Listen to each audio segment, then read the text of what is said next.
Hello' everyone, তোমালোক সকলোকে স্বাগতম জনাইছোঁ। আজি আমি আলোচনা কৰিম মেট্ৰিক পৰীক্ষাত অসমীয়া বিষয়ত আহিবলগীয়া ৰচনাৰ ওপৰত।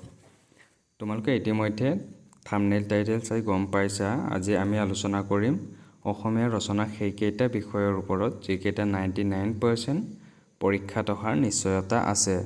আৰু নিশ্চয়তা আছে মানে এই বিষয়কেইটাৰ বাদে তোমালোকে অন্য একো বেলেগ চোৱাৰ প্ৰয়োজন নহ'ব। গতিকে তোমালোকে আজি মই যিকেইটা বিষয় অৱগত কৰিম সেইকেইটা এতিয়াৰে পৰা ভালদৰে পঢ়ি ল'লে প্ৰি টেষ্টৰ আগতে 8 নম্বৰ পাবলৈ সক্ষম হ'বা। গতিকে দেৰি নকৰি বিষয়সমূহ আলোচনা কৰোঁ।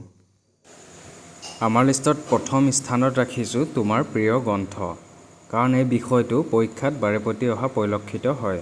তোমালোকে স্ক্ৰীনত দেখা পাইছা SSLC 1998, 2000, 2002, 2005, 8, 10, 13, 16, 18, 21। গতিকে ইয়াৰ পৰা অনুমান কৰিব পাৰোঁ আগন্তুক ফাইনেল এক্সামত অহাৰ পূৰ্ণ সম্ভাৱনা আছে।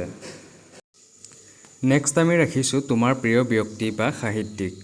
তোমালোকে ভালদৰে অধ্যয়ন কৰিলে দেখিবা যে পূৰ্বৰে পৰা তোমাৰ প্ৰিয় গ্ৰন্থ আৰু প্ৰিয় সাহিত্যিক বিষয় দুটা প্ৰতি বছৰ পিছে পিছে পৰীক্ষাত ৰিপিটেড হৈ আছে। গতিকে এই বিষয়টো অতিকৈ গুৰুত্বপূৰ্ণ। 3 নম্বৰ ৰাখিছোঁ কৃত্ৰিম বুদ্ধিমত্তা বা ইংলিছত আৰ্টিফিচিয়েল ইণ্টেলিজেঞ্চ। বৰ্তমান সময়ত তোমালোকে দেখিছাই কৃত্ৰিম বুদ্ধিমত্তাই গোটেই বিশ্বত কিদৰে প্ৰভাৱ পেলাইছে বা কৃত্ৰিম বুদ্ধিমত্তাৰ আগ্ৰাসৰ কেনেদৰে বাঢ়ি গৈছে। গতিকে আগন্তুক পৰীক্ষাৰ বাবে অত্যন্ত এটি গুৰুত্বপূৰ্ণ বিষয়। আন এটি গুৰুত্বপূৰ্ণ বিষয় হ'ল দৈনন্দিন জীৱনত বিজ্ঞানৰ প্ৰভাৱ বা আন ধৰণেও আহিব পাৰে বিজ্ঞান আৰু প্ৰযুক্তিবিদ্যা। গতিকে এই বিষয়টিৰ ওপৰতো তোমালোকে ভালদৰে অধ্যয়ন কৰিব লাগিব। নেক্সট ৰাখিছোঁ তোমাৰ জীৱনৰ লক্ষ্য। তোমালোকে দেখিবা এই বিষয়টি পূৰ্বৰে পৰা পৰীক্ষাত সঘনাই আহি থাকে।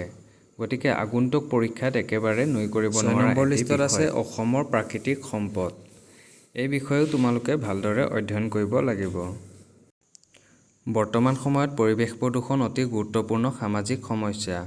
গতিকে ইয়াৰ ওপৰতো পৰীক্ষাত অহাৰ পূৰ্ণ সম্ভাৱনা আছে। নেক্সট আমি ৰাখিছোঁ পুথিভঁৰাল। পুথিভঁৰাল সম্পৰ্কেও তোমালোকৰ ৰচনা লিখিবলৈ আহিব পাৰে।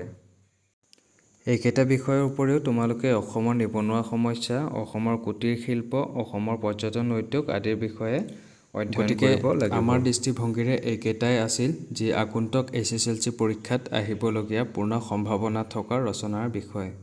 আৰু আমাৰ দৃঢ় বিশ্বাস এইকেইটা বিষয়ৰ বাদে তোমালোকৰ আন কোনো পঢ়াৰ প্ৰয়োজন নহ'ব।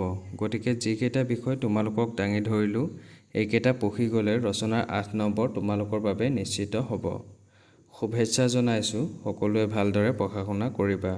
ধন্যবাদ।